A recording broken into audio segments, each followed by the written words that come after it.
mo, tinanong na rin ako kanina, di ba, how sabi ko, kanina wala akong nararamdaman. Sa totoo lang, wala talaga akong nararamdaman. Hindi ako galit, hindi ako disappointed.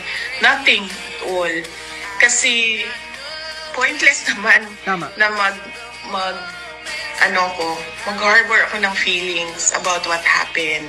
Hindi na siya maibabalik.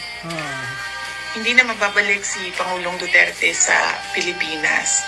So what we should do as a country is move on from what happened. No? What will we do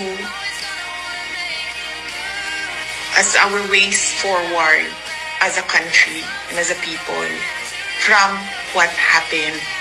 Magalit man tayo, walang papupuntahan yung galit natin. Grabe, no? Dahil hindi naman yan sila papanagutin ng pamahalaan eh. Tama. Nakikita nyo yung mga sagot nila, wala na sa ayos, wala na sa rason, Tama. wala na sa common sense, wala na sa batas. Pero walang magagawa laban sa kanila. So we should move forward from what happened. Grabe. And the country should decide, the people should decide saan ba tayo papunta.